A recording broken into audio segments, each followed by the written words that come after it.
இன்னைக்கு சேகர் பாபு அவர்கள் வீர வசனம் பேசிட்டு இருக்காங்க. சட்டத்துறை அமைச்சர் ரகுபதி சொல்றாங்க இரும்பு கடம் கொண்டு அடக்குவோம். நேற்று நீங்க அடக்கின லட்சணத்தை தான் பார்த்தோம்.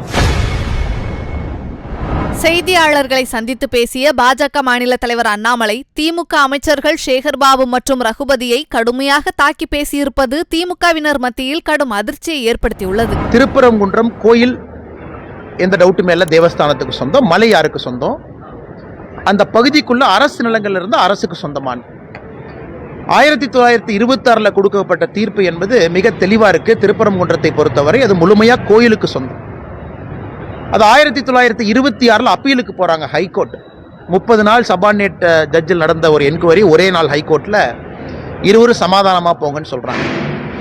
1931 ஃபைனல் பிரிவி கவுன்சில், அதான் highest law of the land. Privy council என்ன சொல்றாங்கன்னா, இது மிக தெளிவாக, இது முழுமையாக சபார்டினேட் ஜட்ஜி கொடுத்துருக்கக்கூடிய தீர்ப்பை ஏத்துக்கிறோம், இது முழுமையா கோயிலுக்கு சொந்தம். அதோட பிரச்சனை முடிஞ்சது.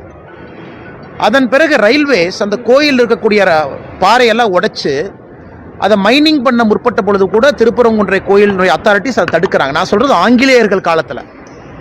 இன்னைக்கு ஆங்கிலேயர்கள் இந்து மக்களுக்காக தற்காத்த ஒரு கோயிலை இப்ப இருக்கக்கூடிய அந்த திராவிட கும்பல், குறிப்பாக திராவிட முன்னேற்ற கழகம் அதை கொடுப்பதற்கு தயாரா இருக்கிறது தான் வேடிக்கை.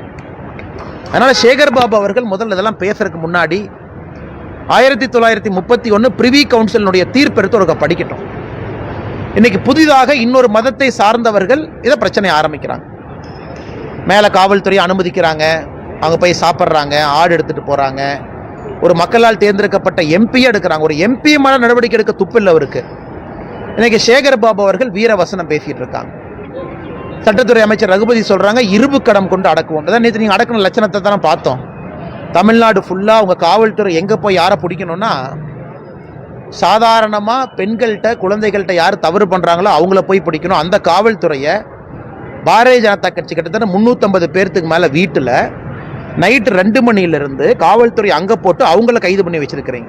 நன்றி சொல்லிக்கிறேன் காவல்துறைக்கு. ஏன்னா அந்தந்த ஊர்ல பாரதிய ஜனதா கட்சி தலைவர்களை நீங்க பெருசா வளர்த்துக்கிட்டு இருக்கீங்க. செய்திகளை உள்ளது உள்ளபடி தெரிந்து கொள்ள ரெஃப்ளெக்ட் நியூஸை சப்ஸ்கிரைப் பண்ணுங்க.